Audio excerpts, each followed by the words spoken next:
حدیث پاک میں آتا ہے کہ جو آدمی فجر کے بعد سونے کا عادی ہو اللہ تعالیٰ اس کی یادداشت کو ختم کر دیتے ہیں۔ چنانچہ آپ تجربہ کریں کہ جن عورتوں کو فجر کے بعد سونے کی عادت ہو وہ بلکھڑ ہوتی ہیں، باتیں بھول جاتی ہیں، چیز رکھ کے بھول جاتی ہیں، کام کرنا تھا بھول جاتی ہیں، خاوند کو بات کہنی تھی بھول جاتی ہیں۔ یہ زیادہ بھولنے کی عادت عام طور پر فجر کے بعد سونے کی عادت کی وجہ سے ہے، کیونکہ حدیث پاک میں فرمایا گیا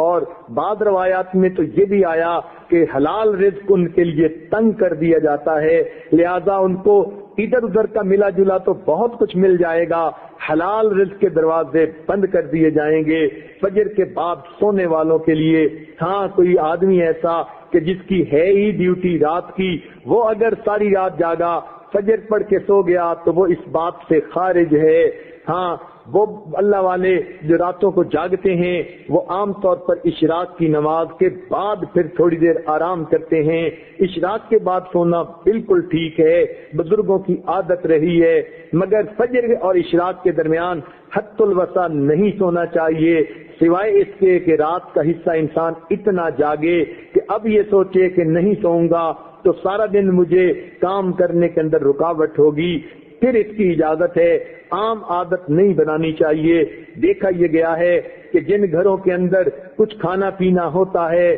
اللہ تعالیٰ نے دیا ہوا تو وہاں پر صبح کے وقت اسی طرح سوئے پڑے ہوتے ہیں، بلکہ موہے پڑے ہوتے ہیں، پورا گھر قبرستان کی طرح لگ رہا ہوتا ہے کہ سورج نکل چکا اور گھر کے لوگ جاگ بھی نہیں رہے ہوتے۔ اس لیے کفر کی دنیا میں صبح کا ناشتہ سیریل کا انہوں نے بنا لیا، نہ کچھ پکانا پڑے اور نہ کچھ تردد کرنا پڑے، بیوی اپنے وقت پہ جاگے، خاوند اپنے وقت پہ جاگے، بچے اٹھ کے سکول جاتے ہیں تو وہاں مائیں ان کے لباس پہلے ہی تیار کر کے رکھ دیتی ہیں، ان کو کہتی ہیں بیٹے صبح اٹھنا الارم لگا کر سکول جانا ہے۔ بچے اس لیے کہ سکول اگر نہ جائیں وقت پہ تو ان کو استاد کی طرف سے جھڑکیاں پڑتی ہیں، سکول کے اندر صدا ملتی ہے، وہ اپنے وقت پہ اٹھتے ہیں اور چھوٹے چھوٹے بچے اپنے کپڑے خود بدلتے ہیں، سیریل کا ناشتہ، ٹھنڈا دودھ بھی مل گیا اور کہیں پہ ان کو جو ہے وہ کوئی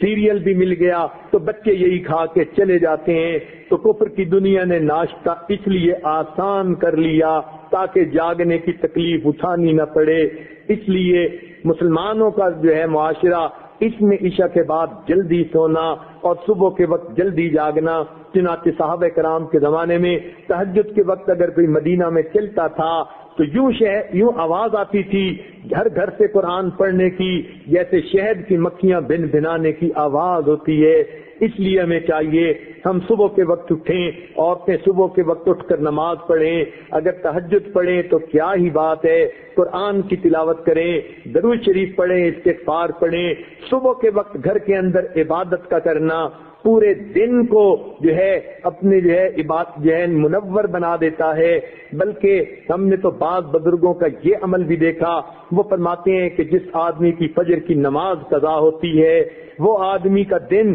زندگی کا منحوس دن ہوا کرتا ہے۔ چنانچہ ایک آدمی نے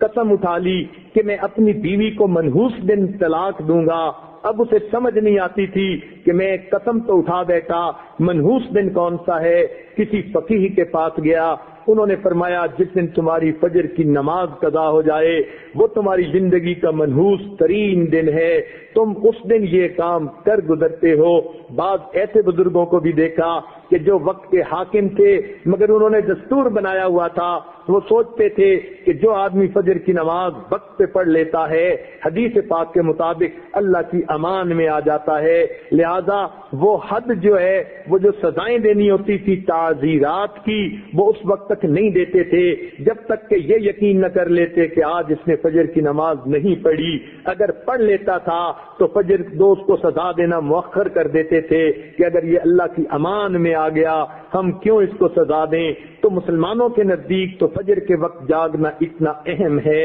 لہذا عورتوں کو یہ بات مشورے کے طور پر پیش کی جاتی ہے زندگی کی ترتیب کو سنت کی ترتیب پر لانے کی کوشش فرمائیں، اور اس کا بہترین طریقہ یہ ہے کہ رات کو سوئیں اور دن کو جاگیں، عشاء کے بعد کام جتنا جلدی سمیٹ سکیں جلدی سونے کی عادت اپنائیں، تاکہ تہجد میں فجر میں آنکھ کھلے، انسان کے جسم کی نیند آرام کا تقاضا بھی پورا ہو جائے، اور صبح کے وقت پھر آنکھ کھلے تو اللہ تعالیٰ کا حکم بھی پورا ہو جائے۔ اس طرح انسان کی زندگی پرسکون گزرتی ہے۔